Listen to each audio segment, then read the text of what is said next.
Design.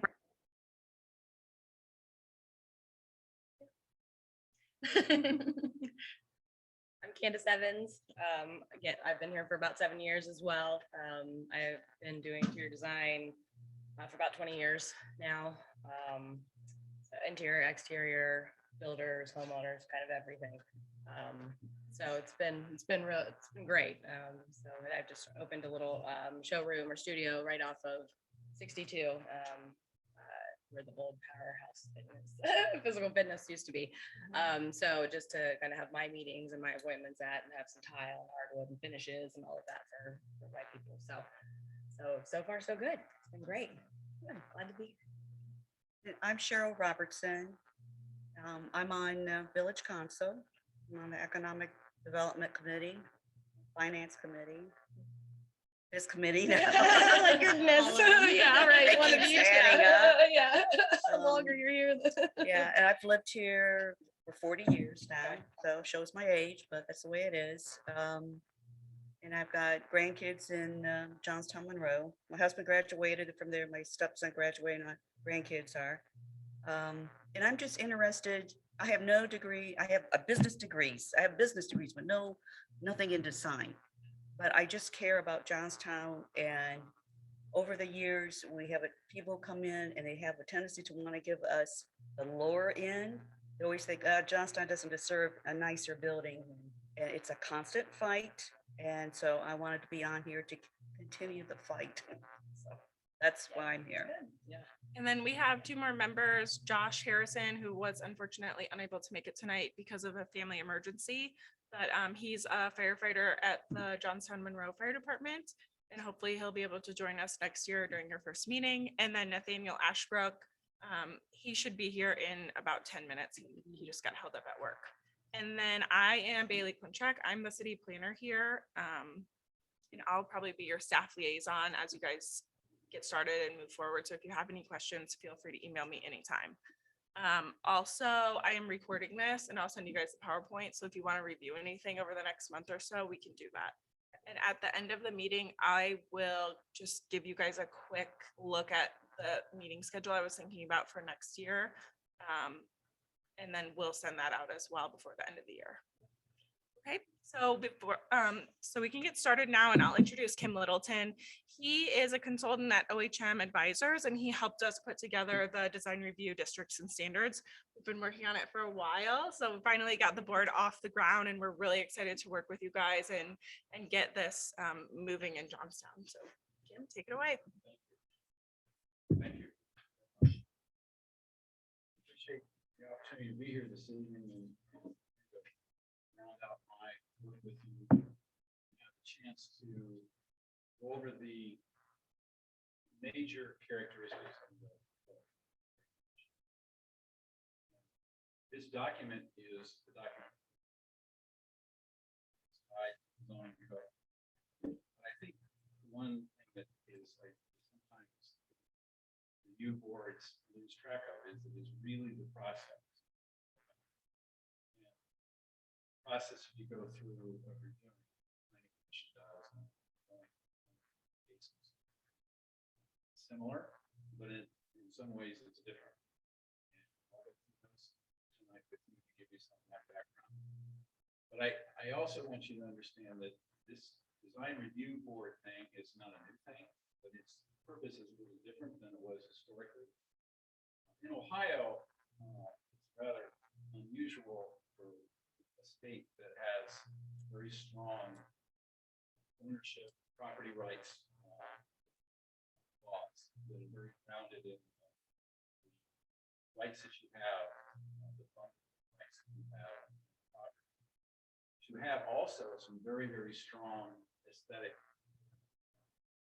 provisions in the state statute. In a number of cases, it challenged some of this, and it won out. So Ohio has a long history. It really started with historic preservation and worked its way into community design. At first, a lot of the boards that were started up, and one of the earliest ones here in Central Ohio was not the earliest one, but one of the earliest ones. And they named themselves architectural. And we basically covered the corridors, 161 High Street going through Littleton. And then they had the power to designate any other area as being worthy of architecture. And the focus was on architecture review. And the idea was to make new architecture look like the old architecture. Like before Littleton with the green, nice low profile, colonial buildings. Down there, everything that went up and down the corridor that was new, especially up High Street 427. And I was a consultant for them at that time too, back in the 70s and 80s when they were working through the code. And they had a habit of making new buildings look a lot like the old. And it's tough when you're talking about a different scale. Very small scales, down to consistent buildings. But you got the freeway, you've got bigger buildings that are massive. And things got really difficult. And so we decided, let's deal with the downtown in a different way. We'll just deal that with historic preservation and we'll look at the corridors differently, what they understand. And even though it's still called an architecture review board, the emphasis is more closely tied to design in general. And the reason for that too is because recently the design profession, the urban design, and some of our architecture has involved basic buildings that are decorated with windows, brick, and have basic components of good design. Forgetting about the site, how the site relates to the street, how the street building, how it faces the street, to where we today we think more of urban design. Your role will be as an urban designer in a sense, in some of your design skills to three-dimensional outdoors. So what I want to do tonight is basically just go over what's in that, what the foundation for doing design, to understand where we're coming from. How we structured this, because it's unique from Worthington's, where we not only include standards like our zoning code, we also have guidelines and distinction between those. And then also, when you're in what your role is, what design isn't, is essentially make sure you understand it's not certain things, and really it's put this as a distinct one. And there are communities like this all over the country that have design people, some entire country, some for portions of the community like we are here, and then some for just specific areas like historic areas, areas that had some kind of cultural significance of some type. So what I'd first like to do as an introduction is to go over who is involved in this. Myself, which I had a work associate with Nolan Fisher, which Bailey worked with, and I quite some time putting this together. And we had the of course the pandemic to do it with. It started just when we started this, I remember.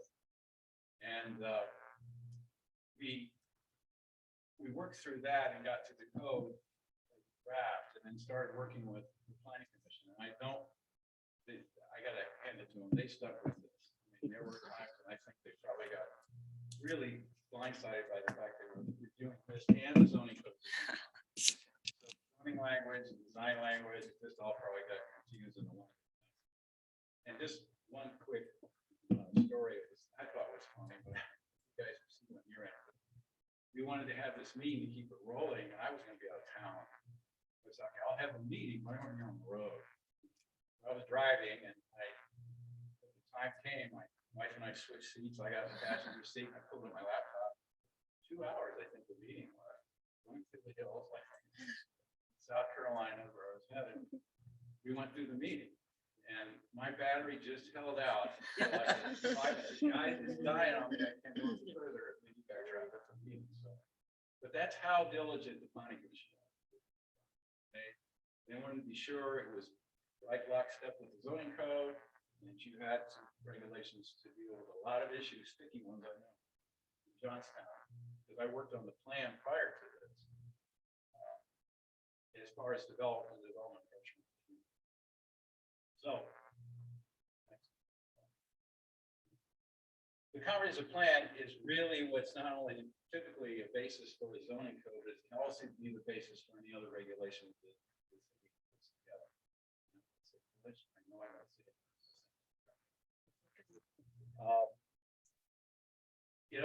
It basically, the plan set out several things that gave direction for doing something. Basically, the major one was that you concentrate development in the future in mixed-use areas that are walkable. And you concentrate them in areas that have the most impact on the community.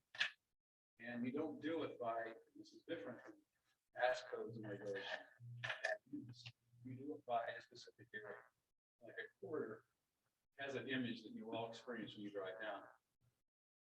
A district, which is like an industrial district or downtown area, the center of a community like us, has a particular character of its own. And then there are the neighborhoods that surround it. And so we went through back and forth and basically narrowed down the corridors that were the most important. They expand in the future and they can to other areas of the community, but 161, 62, 36, 37, 62 corridor were the two corridors that we constantly, plus the downtown. And the community code can really expand. Those are the most visible and as a priority.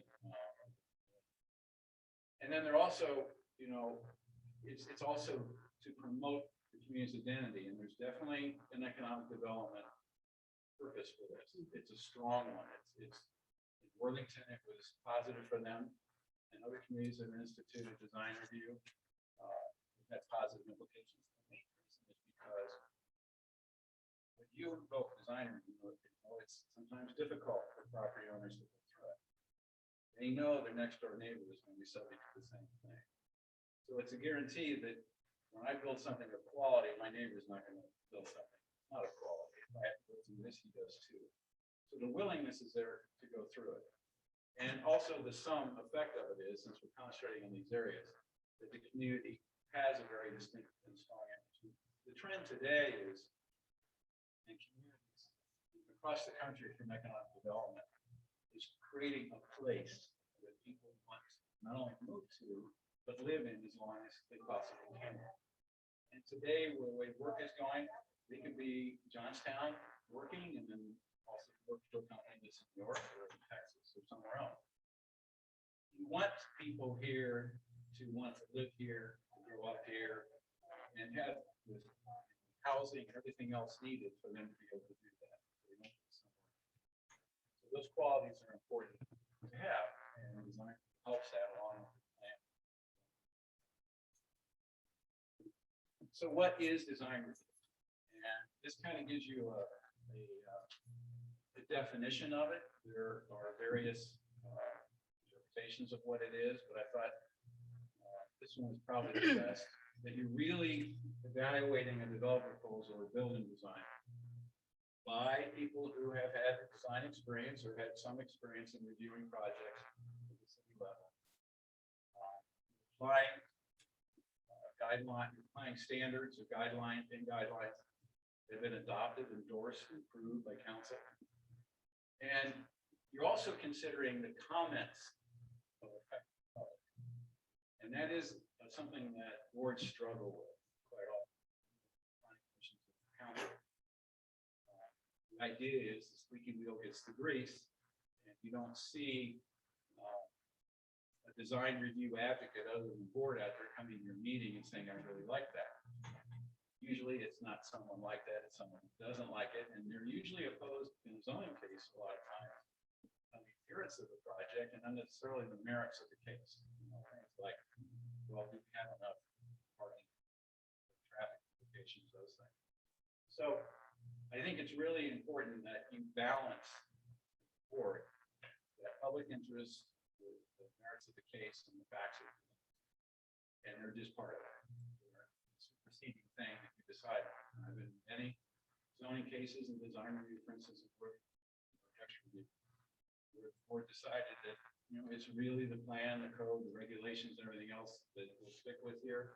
I'm sorry, community, I'm sorry, neighbors or residents, not my backyard folks. Mhm. We have to approve this thing because it meets these requirements. We really can't do anything.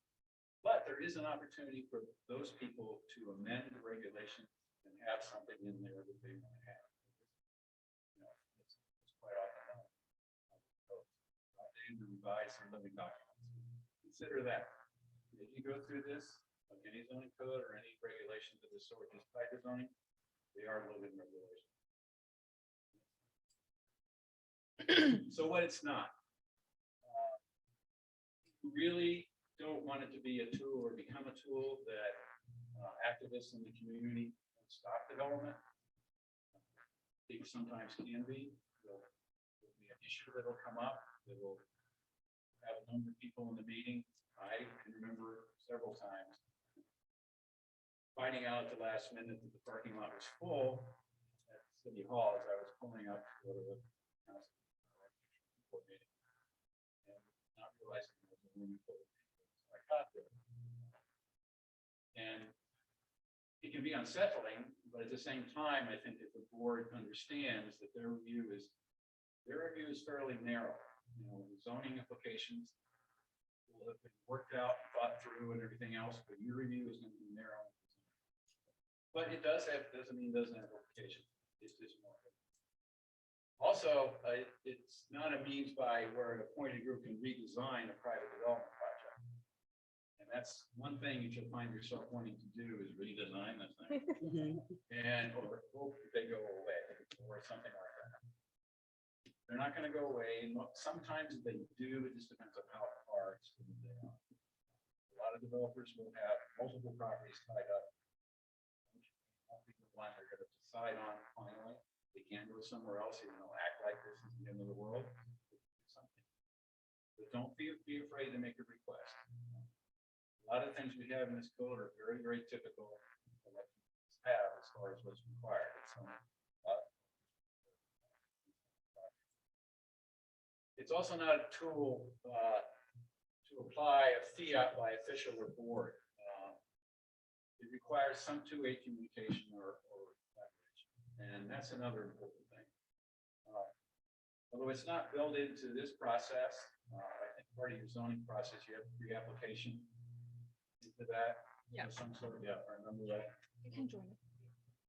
And that's a very good time for you to gather more information about the project and to collaborate with the property owner or with the developer or whoever and find out more about what's going on. I think it's really important to do that in an informal setting and not pressure to make a decision, just considering what's out there. So what's the purpose of design review? Why are we doing this? What's the essential motive? Well, it's intended to combine two things. You have the real estate development and the parties that represent that on one side, and then you have the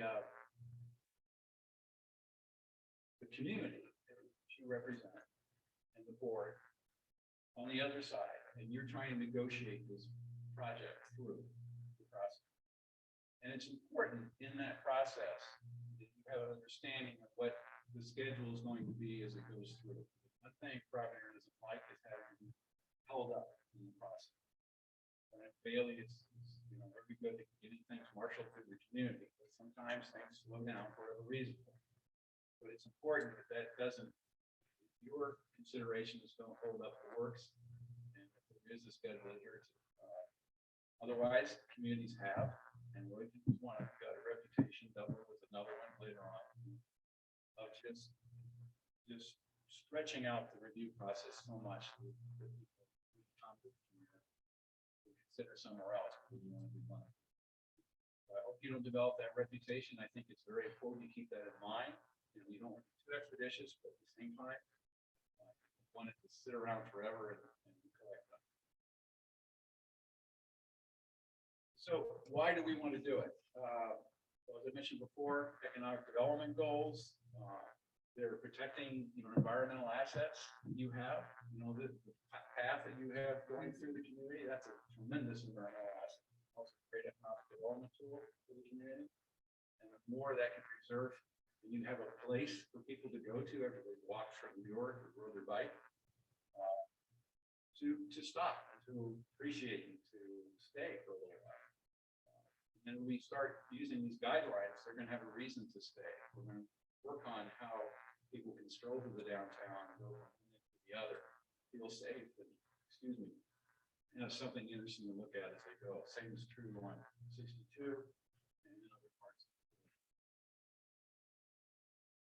What are the principal design review? Well, to ensure that the project takes into consideration its surroundings.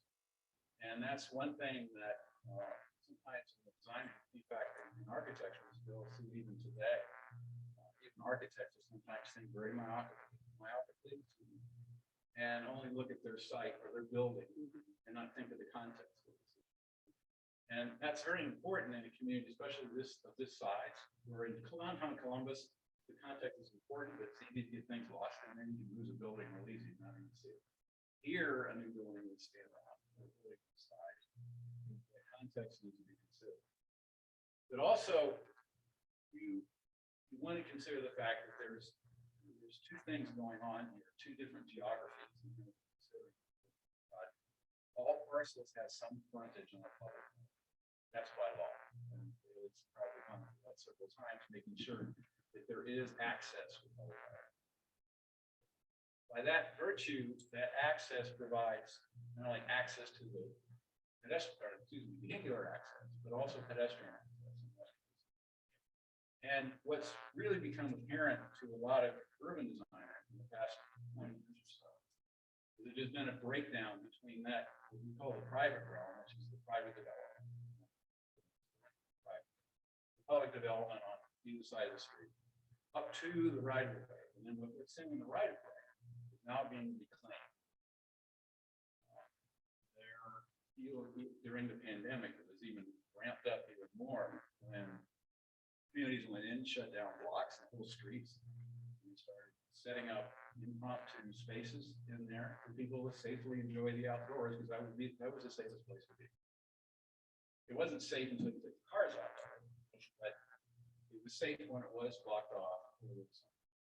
So that, what we call the public realm, is something that's been ignored for years. It was not ignored for cars, it was ignored for people, and it was ignored as a valuable space. And now cities are finding out after coming out of the pandemic, we can live without some of these streets. We don't need all of them. We can provide access to people anywhere they want on the street without feeling unsafe. If we just think about how the streets organized, overall network,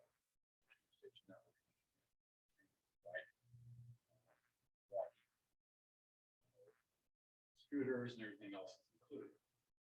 So taking back that public realm has its responsibilities, because you want to be able to design the private realm, but out there facing the street, to contribute to it. And that way, that design has to say, invite them into it. It has to become not conspicuous. It gets people standing around it downtown. Probably 100 years ago, people were standing on the buildings. Today, and that's mainly because they'd only walk their road horses, and cars were just coming. So you get a different world.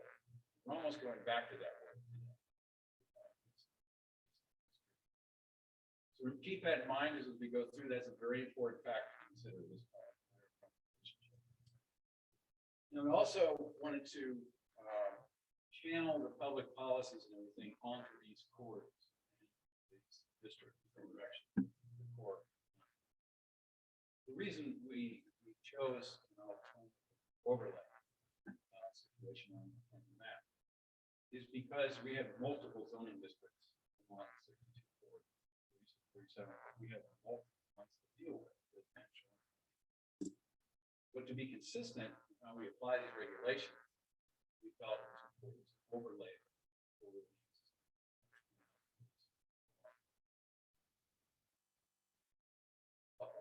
one of the other principles for design review is also to allow public comment. And like I said before, the public has an opportunity to comment. It doesn't mean that what they say necessarily goes, because sometimes it's sometimes against the law. But generally speaking, that is just another factor considered. Not the only one. And to encourage creative architectural expression. Now, one of the things we're also going to be looking at is the fact urban design has taken another, I guess, road to trying to comprehend or trying to order the environment. And that is taking the form of the development as a priority over what the use is. And as you're going through this, and as you go through this process, it's important to keep that. And the reason for that is because what we've done in the past, use has taken a predominant role. In other words, we're concerned about what the use is. But we really approach like the actual form of the development, parking place, how it's accessed, what the volume of the building actually is that it takes up, height of it is, what the massing of it is. And getting all those things done, defining the code, and pointed out, that's the first thing process you go through in the code. Not even only looking at the code, but it's ordered that way in the code. So we get the form first, and then we start getting that down, and then realizing that the best forms come out of something that can be adapted. You have a downtown that's probably had in each one of those but it's got restaurants in there. There were probably, I would imagine in the downtown there were probably meat shops in there that butchered things right on site.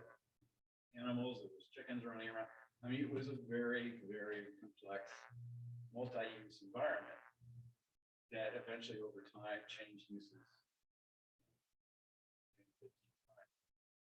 And that is the hallmark, is adaptability. Actually, there's no reason buildings can't do that.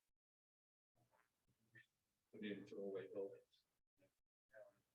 Downtown, for instance, in our Park 62 corridor, where that comes into play. So what are the major types of design review? Well, there's just a design review board only. Staff is kept pretty well out of the process, except for maybe some. Then there's design review by professional staff, and then there's a hybrid. Really soon to be working on it along with other staff. Here, so everybody that's kind of involved in city building is going to be involved in the process. But Bailey and her department are going to be responsible for marshaling these projects through, make sure that those people are notified and brought into it. And you are aware of what they're doing. You have their responsibility.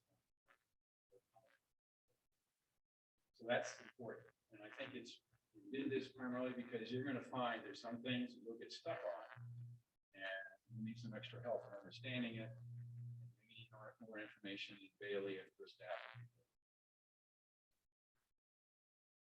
So what are the difference between design standards and design guidelines? One thing that's different about this code is that it includes guidelines as well as standards. There's a distinction between the two. For instance, they're just standards. You have to refer to them. They read somewhat like guidelines, but some of them do, but they aren't specifically called out as that. In this code, we were careful to call out what was a standard, and that was something that it was some kind of qualitative measure. And we didn't arrive at the standards kind of pull them out of thin air. We actually tested them with the community in a survey and helped us decide what was really important.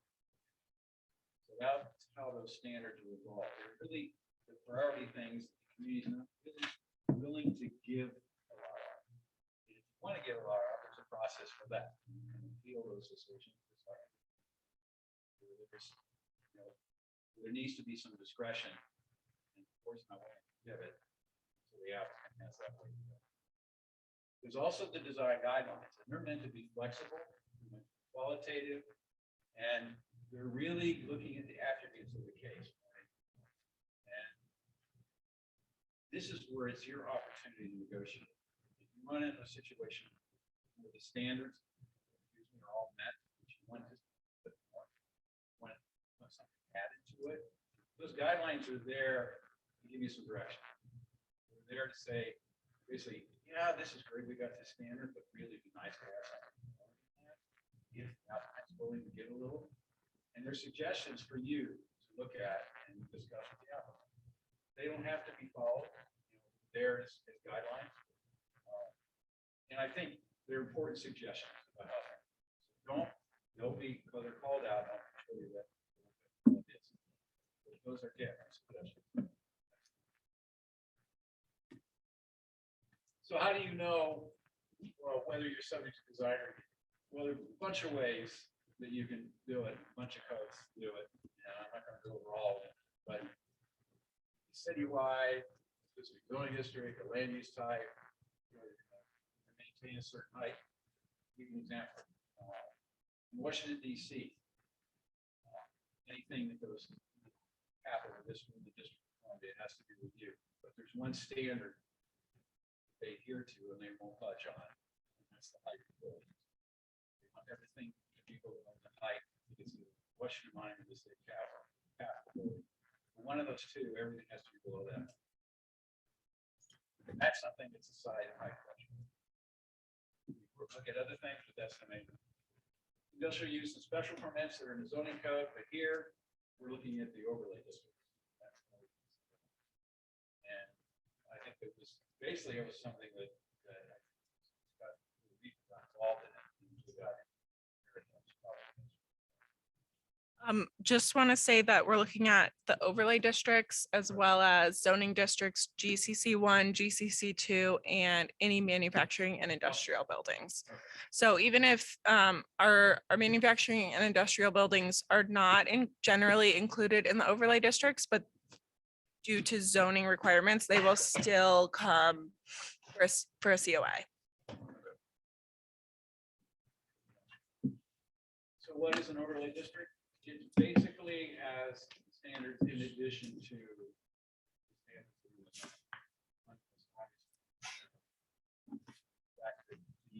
entitled use permitted in the underlying zoning district. Has to won't have to decide what to use it. And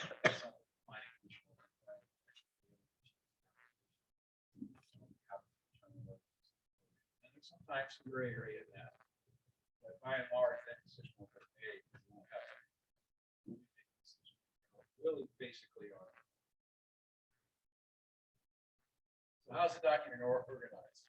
Well, there's an introduction to it that basically describes, the background for the code, describes what its source is, how it came to be. Some limitations has some language in there for adoption, but generally speaking, it's like.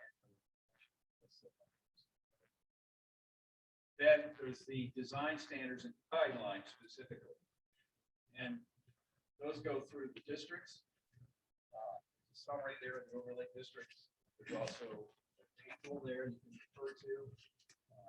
With reference table for districts aware what dimensions are for standards for the three areas, in addition to the specific zones that are within the jurisdiction of the board, or the core, the village center, two corridors, and then, an urban neighborhood area selectively if we want to in the future. And then, in addition to that, we look at three different typologies. And what we mean by that are examples of building, graphic examples of what could be there, the kind of a visualization example that gives people some direction as to what saves you the trouble of having to dig up examples and shows it. So there are building types, there are frontage types, and then open space types. And then there's another section, which is probably the longest part. The supplemental design standards and guidelines. What they are, they're supplemental to the previous ones. their language that kind of fills in the gaps. The first part is setting the form of the development down as well as the relationship with the public. It's getting those general things put together. Supplemental regulations are getting more specific when we get into architecture. All those things that are a little more detailed oriented part of it. So once you get the form settled,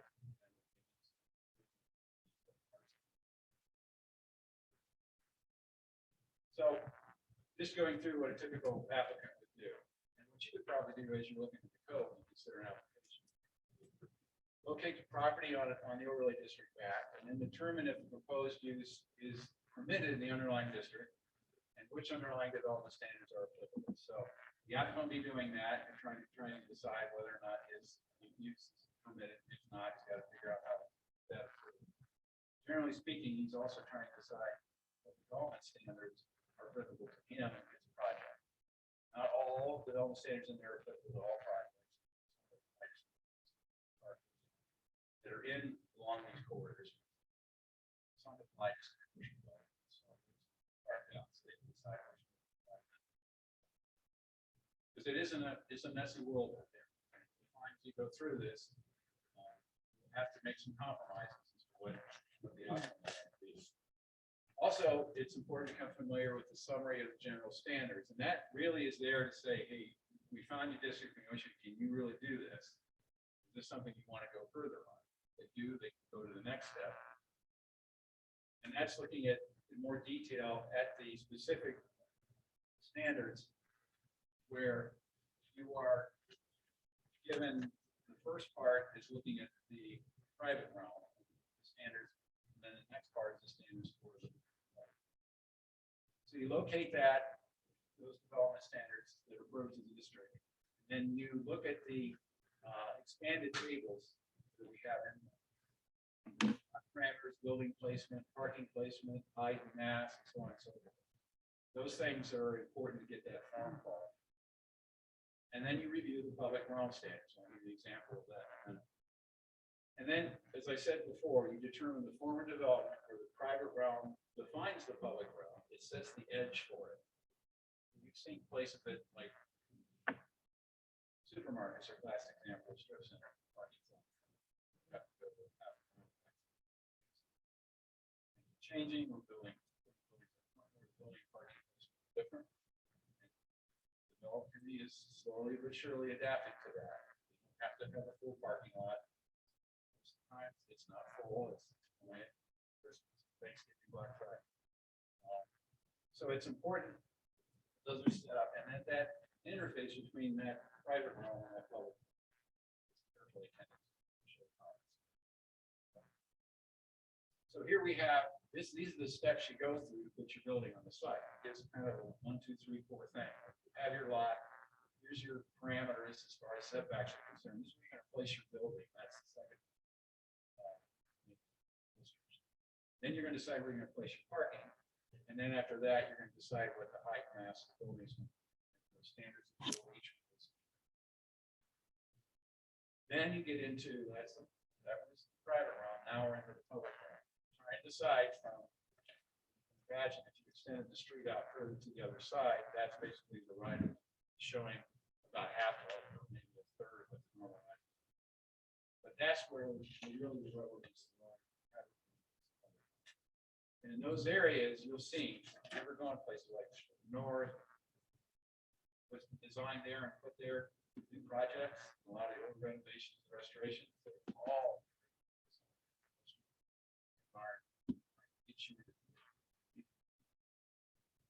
walk by the building with interest to see what's in it by having big windows, they're clear, you can see through them. So having it lighted, protected, awnings, canopies, having it directed so you know where the employees have to figure that out. All those things make it simple. And then also to give them time just to stand and enjoy the space.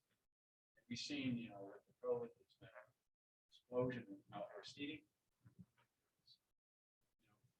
We've seen more before that, but now it's some places I'm not sure are really appropriate for it. But there is that idea rolling in people's mind.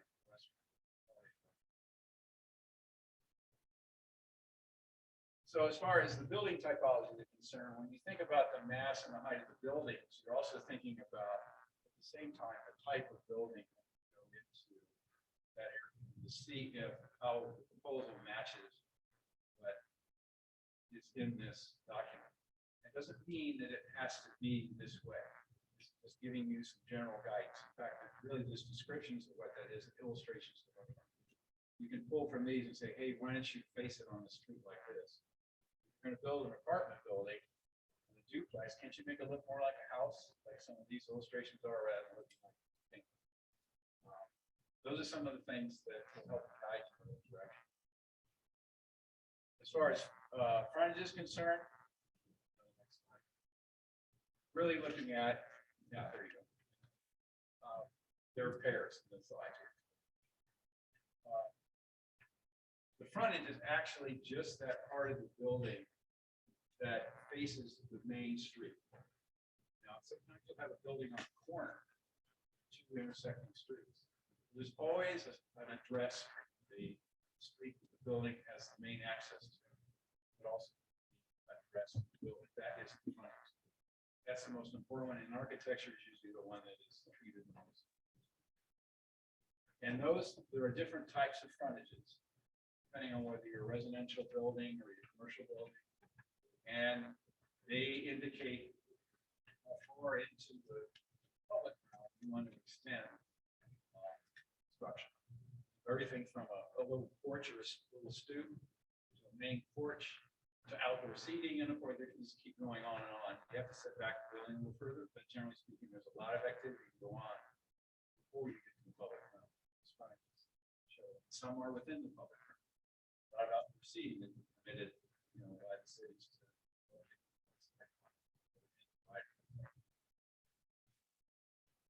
And then next slide. There's the types of open space, and because of the trail here, we felt it was important to designate that, because you may have situations where you'll have to think about, is it near the trail or not too far from it? Maybe we should put something here that allows people to get from parcel A to parcel C, and we're parcel B, and we have something to go through. There's a park in the back of it. We're going to give a park, maybe it ties to the building. So these were put in here as development occurs in the community. It gives you a chance to pull from different open space types.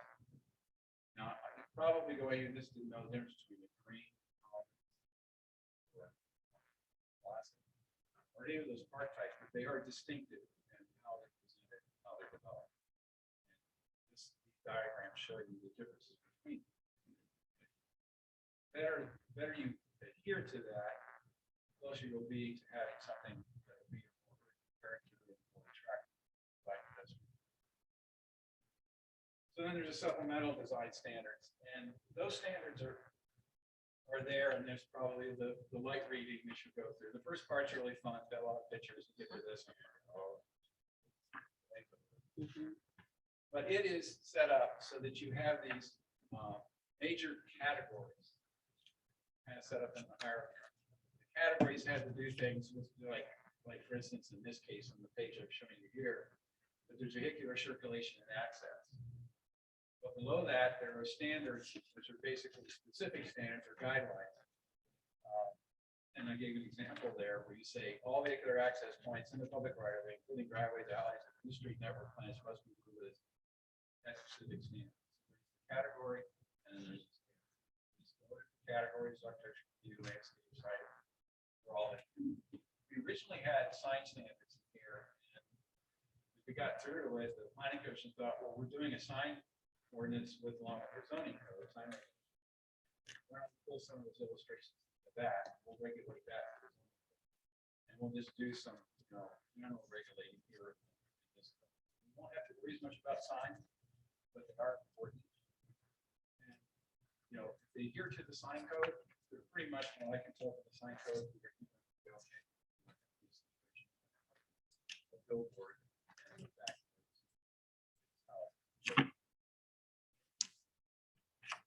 So what's the design? You skip, then there's the glossary at the end. I didn't put the glossary up, so you can read it. I want you to make aware of that. And then there's the design review process. And this is basically, can vary. It's not written in stone. there are the architecture review board standards, which are in actually the zoning code, right? And they're along there with the other boards, the planning commission, the board of zoning appeals, and the others that. That description gives you an idea of what you'll be responsible for and expect to get when you get an application and who's involved in it. But first, there's basically some type of pre-application meeting that Bailey would have with the applicant, and she'd find out as much information as she can after they submit their application. And sometimes you can have, if you want to set it up that way, it depends on the board, you can just hear out their case informally. That stretches out the time, so that's why it's not in stone. But sometimes it's helpful for a applicant to come before a board and say, hey, what do you think? But you're not making any commitments. You're not gonna, back report really report. It's just, hey, this is what I got. I'm way off. Or that's not in communities. It's helpful. It really helps the applicant because he doesn't have any significant investment. Going for a design review board means you have to have a lot of things in order. You have to have an architect or some designer involved, professional, that can do representative drawings and have them available for you to look at. So it's an investment. You also submit, the applicant will be submitting documentation to the city. And as Bailey mentioned before, the goal of this is to receive a certificate of appropriateness. That goes along with the zoning approval that will then go to the building department in order for them to get a building permit. Those things are required for anybody who can start a significant renovation, restoration.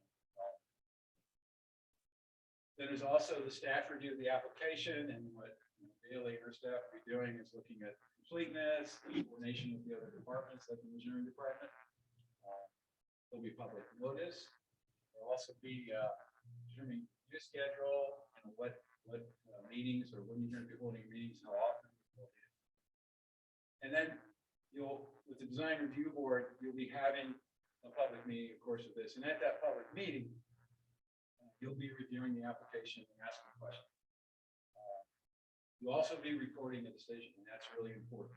Typically, they take the form of you either approve it, things fine, or we've been down, we understand it, it's either simple, or it's they're doing the right thing. Approval of conditions, when you say, hey, listen, we like it, but we like it more, or you really think this should be taken into consideration before you get approval. Or you either delay it and say, hey, listen, we don't have enough information. Or we don't understand this, or you really do have the public come in and go crazy. You want to consider it more, you have that option to do it, but always keep that in mind that the developer property owner has his rights for an expeditious process and not to be held up forever.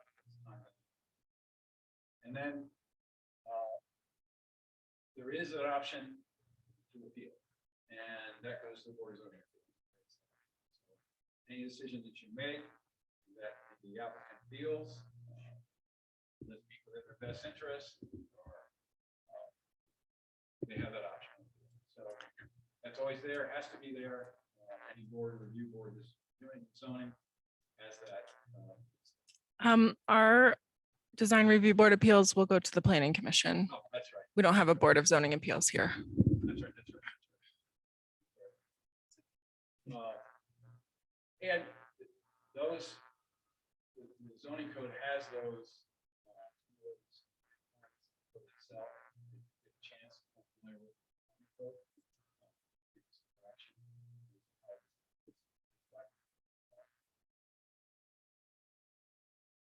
So, what are some of the tips that I've over the years accumulated in working with design review boards and folks like you in the community? First, visit the site. As soon as you find out or get the application or notice of something project, try to go out there. Do that, but it's important you do that. Only because there are going to be specific questions asked, that the information you want to have. Today we have cell phones. It's really easy to take a picture of the site, things that the context that surrounds it, I said before, get a good handle on that. notes, some of your initial reaction to their impressions of the site. Just make some comments and notes, something that you can, refresh your memory with as we get closer to the meeting date. Then refer to the staff. Notice I didn't say read the staff report and then go out and look at the site. I think it's important not to bias your decision. They'll be looking at certain things you won't be looking at, but you'll also highlight some things that you want to consider. But I think it's important you form your own, from your own experience and background, things you think are important. And then when you go back and read the staff report, you support it. If you're not, maybe consider it. That's something nobody considered. And that's something that's helpful. That's what then you develop questions to ask staff, hopefully before the public meeting, if you have anything to clear up. And the applicant, you can ask them questions, to have questions of them set up to ask them. If it's clear, or you want to be sure that they're actually intending to do this. Great, give an example of one case. City of Worthington. Y'all familiar with Littleton Mall? It's changed so many different ways. When it was originally proposed on that site, the developer was enclosing an existing strip center, basically. And they were going to take the outside corridors and put a roof on them and put a big dome. Well, the elevation they'd shown before didn't have the dome. It was taken from ground view and looking up. So it didn't see this big clear glass dome that's there now. That was up there. So buildings went through the process.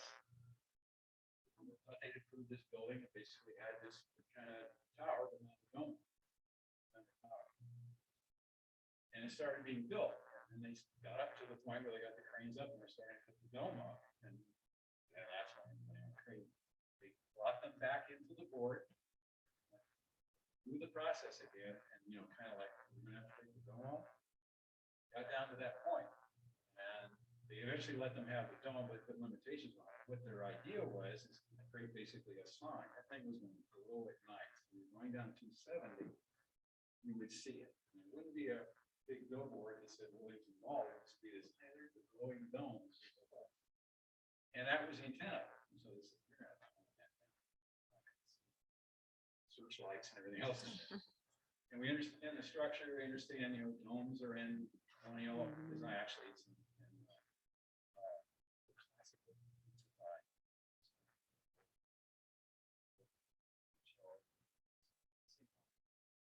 generally speaking, they're not that common. Usually an institutional building. So that's something may have happened to you. That all of a sudden, the engineering department or Bailey sees, oh my gosh, they're building something here that wasn't approved by this group. It's really different. There's no harm in bringing it back before the board. That's appropriate. I think it's also sends a signal to the community that we'll watch it. And the last one is no ex parte communication.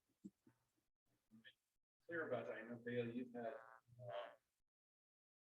your attorney come in and talk to the planning commission about that in the past. And it applies to this board as well. If you aren't familiar with that is, it's a term that's borrowed from trial cases where court cases where the defendant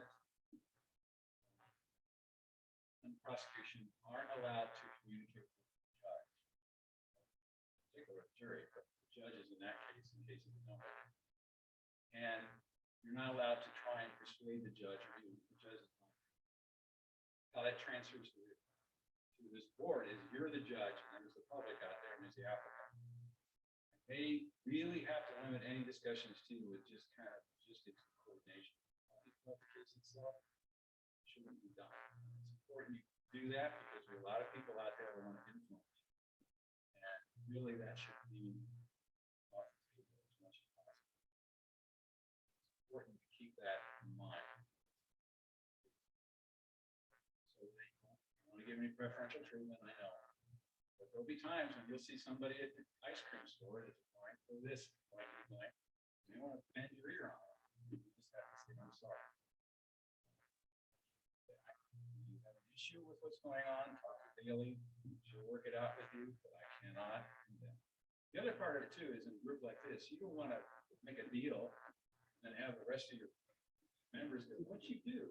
Make a deal on the side? That's not cool either. So keep that in mind. It happens more often than you think. In a small community like this. You see people every day that you will probably have standing in front of you. What I wanted to do, yeah. I wanted to do a little, wasn't sure we'd have enough time. I left at the end of this a QR code, so if you want a picture of it, you can still. Review it later, but it's a really cute little video. But it's a nice little video that kind of, in a way, celebrates you becoming a city. Because now you have a lot of powers you didn't have before as a village. You're starting out with something unusual to you. Make sure development is what you want it to be, what you envision it. And this just is kind of a primer to what I've been talking about. Some things that don't apply, you'll see, like in that book cover, the buildings are pretty big. This applies to big cities and in other places, not in the US. So just take that for granted, but the principles are the same. Go to the next slide.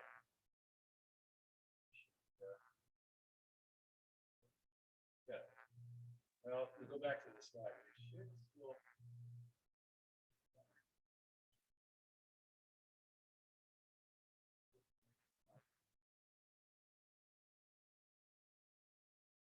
Is it hooked to wireless?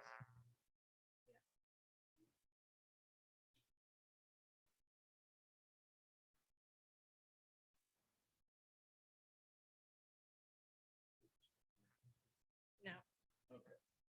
Well, if you get a chance, just pull your phone up to that and copy that QR code. That'll take you to the site that was put together by The Guardian. Magazine. It's a British publication. And the narrator is British. Very thickly pronounced words in British. If you back up to the other slide, it basically makes 6 points. And it's kind of handy that way because you can keep those in your mind pretty easily. It has to do with, you're creating an environment that has a schizophrenic thing going on where you don't want it to be too chaotic. But at the same time, you don't want it to be too ordered. Chaotic means in the sense that you don't want it to look like there's, I don't think some market areas and districts where they've got, you've seen them in movies, where you've got scooters running around in the big market, and you're selling, people are haggling up. I don't think that's what's here. But at the same time, you don't want it too ordered. You don't want it so on every building of the same size and shape and character. You want some variety. Second thing is you want visible life on the streets. The best way to do that is to start thinking in the public mode. And you want to bring the streets back around. Okay? I think this is a transition. I think those communities, which people want to live in, they want to be able to congregate in. And the more places you have for them to do that, the better. And the street. You want to compact too. You want development. I know that density was historically has been a very negative term bandied about, where it's high density is a no. But it's been proven that you can build higher density and still have a high quality life. Have you ever been to Europe, parts of Europe? You've seen pictures of it. There's fairly dense places that people, and there's no reason they can't have that quality of environment in their backyard. It's done appropriately and judiciously. Also, that there's orientation and mystery. Orientation, and these are two conflicting things. Orientation meaning I can find my way around. You have to have a nice orienting quality too over in the community. You have the water tower. You also have Township Hall, right? Fires. Those are great for orienting people. In public buildings and public things, those are great things to have. build more public spaces, have those there, have them tower above. That helps them orient themselves. Helps them find places.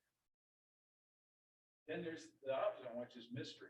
I don't know. I want to be able to wander around, and that takes place at the lower level. And that's where you have alleys. You know, alley becomes an important place too. It has bars and restaurants in the alley as well. And those become, walk back in there and see what's that.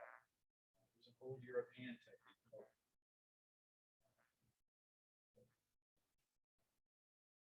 Dia. And you've probably seen them in some places where you have storefronts and there's just a little corridor. The back of the corridor, boom, you find a courtyard. In the courtyard, there's housing all the way around it. And it's a nice little mystery place where you're walking and what's behind there, and you go in there and find it. That makes the place interesting. And anytime you can do that, we have an example in our open space standard of a passage. And that's what we consider in the community. There are ways to get back to parking lots, going around the building. And then scale. Now, some of the best scaled cities have a head start on this. Are under 5 stories. And you will see that in Paris, your Eiffel Towers, the Champs-Élysées, those buildings aren't more than 5 stories. And in fact, that's where we got Ansar. The history of that was an example of where during the time of the plan, and this city planner architect decided that they were going to set a limit for height. And when that was done, there was a certain number of feet. That required the architecture community to design something different for a roof. They didn't include roofs in that. So that's when they created the mansard. You see those everywhere in this country, but there's no reason to have them. They're just duplicating a French style of architecture. Actually, based on a requirement. In New York, it's the same thing. The earlier city zoning code in New York required to be light and air on the streets because it was getting pretty stifling back around the century. So they required a step back in building design after a certain number of feet. That's why you have the Empire buildings in New York. The Empire State Building, the Chrysler Building, all step back as they get higher up. So allow light and air on the streets. So those kind of simple standards have dramatic effect on the design. I already talked about Washington. The other one is to make it local. Always keep in mind the vernacular, given to that, the style, form, the character, building materials, all those things that you already have in your community established. And use those as your template, your palette. Draw and say, well, why can't the city of Dublin, pluses and minuses, growing communities gobbled up all the economic development of the region. The other thing that they did was they kind of adhered pretty strictly to the fact that when they built homes in the old part of Dublin, they had to blast into the solid limestone that was next to it in order to get those houses. And they ended up with limestone blocks. That's a very local thing. It's something that extending to Dublin is a trademark. Having highlighted stone. Remember some of the and those are used very effectively. They create an edge. Boundary things off. They provide a transition to other things. But that fact is a very local thing. It's something that is vernacular. It is actually along the and the quarries, quarries growing Dublin, but there were quarries as well. So those things keep in mind. This will be certainly more entertaining than I am. It's about a 15-minute video, 14 minutes, 21 seconds, I think. YouTube video, so at your leisure, take a look at it. I think it has some good principles, but keep in mind it's the scale he's talking about, but that doesn't mean it doesn't apply. Do I have any questions? So I have one. It's like City of New Albany, for example. I work in there quite frequently, and all the data centers are in that area. So once it's reviewed by the city for visual look of it, that if it matches that same skin and same kind of landscape, that they can continue on for future. Do we want to make that the same process, or do we want the owner or general contractor propose each time they're building a new building on the same property? So if they bring it to you guys as one project where they have each building, they have an illustration of each building and you want to give one approval or disapproval, you can do that and the applicant can do that. But if they only bring you one building, we would require them to come back and apply for another certificate of appropriateness for any addition to the existing building or for any new building. Okay. And that's the way that it's written in the zoning code. So you and the zoning commission together, if you wanted to change that, would have to make that recommendation to council. Okay. And then if that applicant comes back and makes revisions to their plan, do they have to go through that process again? They do have to come back in front of the design review board and show the design review board their changes and get an approval on those changes. So they will have to still do the applicant process through you before it comes to the design board again, or they just have to send a notice to the design review board? They'd send the notice to me and then I'd make sure it got on the schedule. Okay.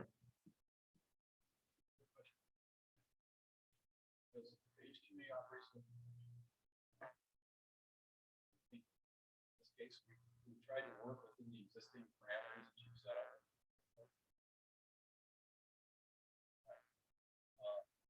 And here's the thing, in the ways of the boards, it's Worthington. Basically, design architecture review board is basically.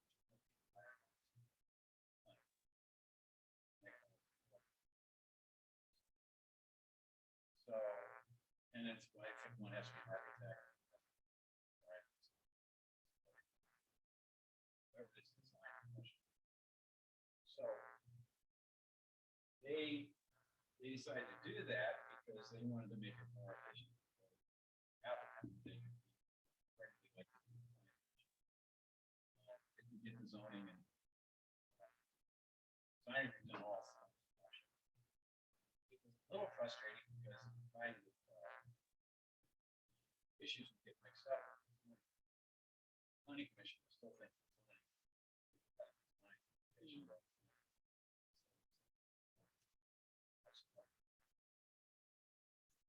But they've been doing it for the past 4 years. Except for that. But I think, I think, getting your feet wet, getting the projects going, looking at the communities going right along with you, getting used to the site. But you'll find that a lot of your applicants, if they're developers and they're savvy and they've been around for all, they've been through all. They're realizing it's the way to go. Has been, but we're seeing more and more of these forming in communities now. Because kind of for the same reason, I think, not only from implementing some of the plan goals, but from interacting with the and quite often the community will have really the issues that they'll have with a particular development project are quite and design falls right into that because it is subjective.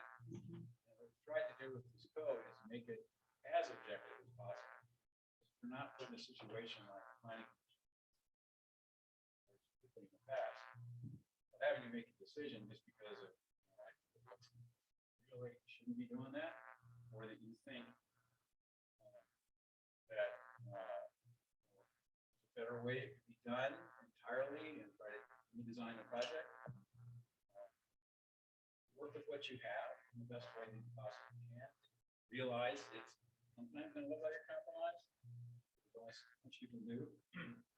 And I think you'll go a long way with it. I think the more flexible you are, that's where the guideline comes from. The more success you have. And it becomes, really kind of board is also giving you advice too. Looking at it from a bigger perspective.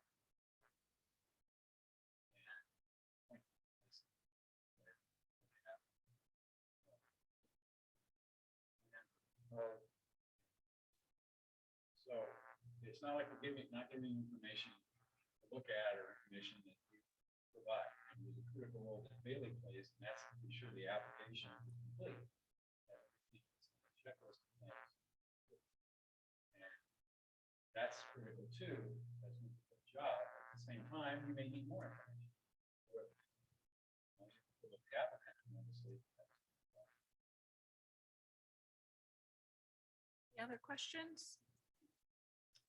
I'm going to be sending out these slides to you, and then we do have our Planning and Zoning Commission every year or 2 years kind of review rules on operating a public meeting. So I'm going to send you those slides as well. If you have any questions on those, let me know. Public meetings have kind of a lot of rules, so I know it can be confusing. At your first meeting in the new year, you guys are going to need to appoint a chairperson and a co-chairperson. The chairperson sort of runs the meeting, so calls it to order, calls for motions and seconds and votes and those kind of things. And then the co-chair would take care of that if the chair was going to be absent for a meeting. So think about that if you'd like to kind of put your name in for one of those positions. If you have any questions over the next few weeks, let me know. These are the meetings that we are currently looking at. Council hasn't approved these, but they'll probably go in front of council next Tuesday. They are currently, the first one is the 4th Tuesday of January, but the rest of them, except for the December one, are the 2nd Tuesdays of the month at 5 p.m. And those take place right before planning and zoning.